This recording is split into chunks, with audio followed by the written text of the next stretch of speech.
You know, I was nothing before I met you. You saw something in me no one else did. You saved me. I know, baby. I'll always be here to guide you. Just trust me, okay? I know what's best for you. Sounds like love, doesn't it? A supportive partner lifting you up.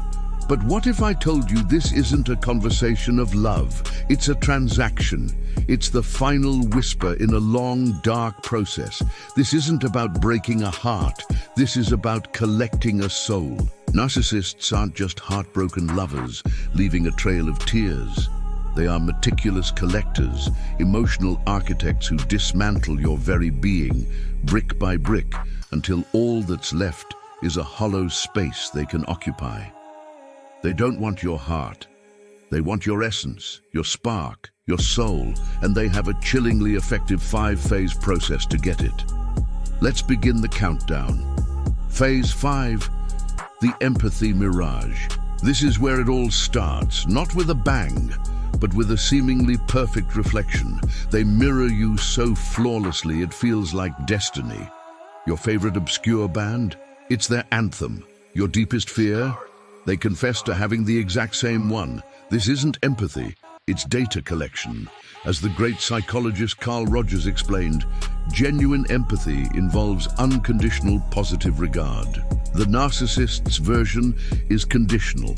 It's a mask, a people-pleasing facade designed to disarm you. They aren't trying to understand you. They are studying you, learning the blueprint of your soul so they can later replicate it and replace it. They become the perfect answer to a prayer you never knew you whispered. They aren't finding a soulmate. They are forging a key to your inner sanctum. Phase 4, the sovereignty heist. Once the mirror has you hypnotized, the heist begins. It's subtle. You're so smart, but you tend to overthink things. Let me handle it. Or, that friend of yours, I don't know, I just get a bad vibe. I don't think they really support us. They aren't controlling you, they're protecting you. This is what psychoanalyst Karen Horney would call a neurotic need for control, disguised as care. They slowly, methodically begin to isolate you from your own judgment, your friends, your family, your support systems.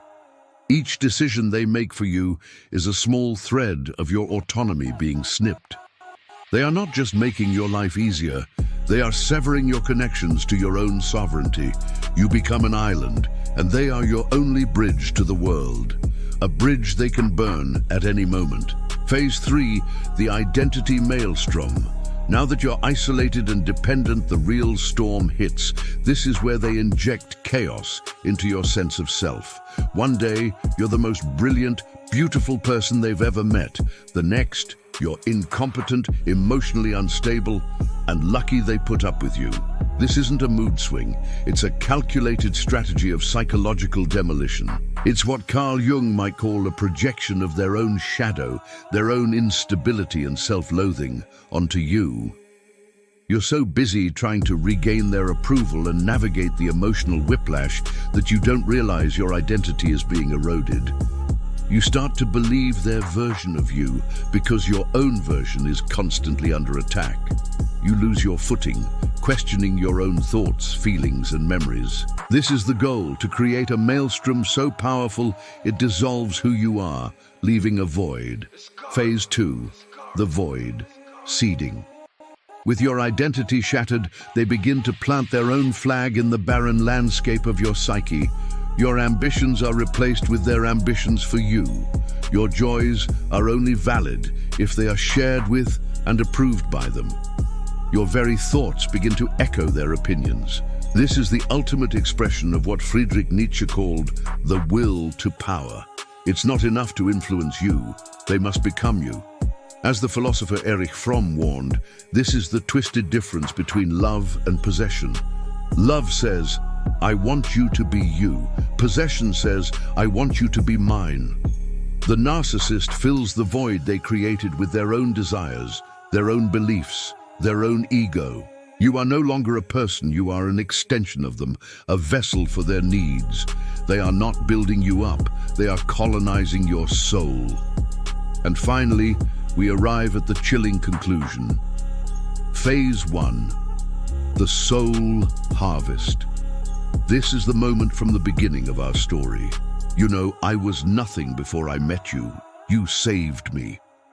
When you hear yourself say these words or feel this level of complete surrender and gratitude for your own erasure, the harvest is complete. You have willingly handed over the deed to your soul. Alfred Adler spoke of the inferiority complex, how individuals compensate for feelings of inadequacy by seeking power over others. This is the narcissist's ultimate prize. Your dependence, your hollowing out, is the ultimate validation of their superiority.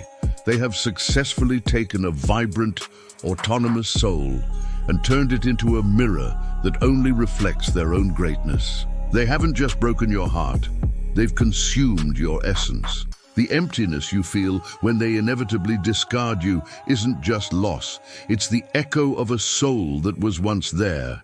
So how do you defend against this? How do you reclaim your soul from the collector? The wisdom of these great thinkers offers us a shield. First, embrace your shadow as Jung advised. Acknowledge your own flaws and insecurities. Narcissists prey on those who seek external validation because they aren't validated from within. When you know and accept your whole self, the light and the dark, their flattery and criticism lose their power. Their mirror will reflect nothing back, because you are no longer searching for your reflection in someone else's eyes. Second, practice what Freud called reality testing. Constantly check in with your own perception. Keep a journal. Talk to trusted friends who knew you before. If something feels off, it probably is. A narcissist's greatest weapon is your self-doubt. Your greatest defense is your unwavering trust in your own sanity. Third, cultivate your will to power, not over others, but over yourself. Reclaim your sovereignty. Make small decisions for yourself. Reconnect with the friends they alienated. Rediscover the hobbies they dismissed. Each act of autonomy is an act of rebellion, a piece of your soul you are taking back. The process of healing from this is not about mending a broken heart. It's an act of resurrection. It's about replanting the garden they salted, rediscovering the music they silenced, and learning to breathe with lungs they tried to collapse. You must become your own savior. Have you ever met someone who didn't just break you but made you feel hollow, like they took a piece of you with them? Go to the comments and write, "They don't break hearts, they collect souls." You are not alone in this. Let's shine a light on this darkness together. Thank you for watching. If this resonated with you, please consider subscribing for more deep dives into the human psyche. Stay aware and stay whole.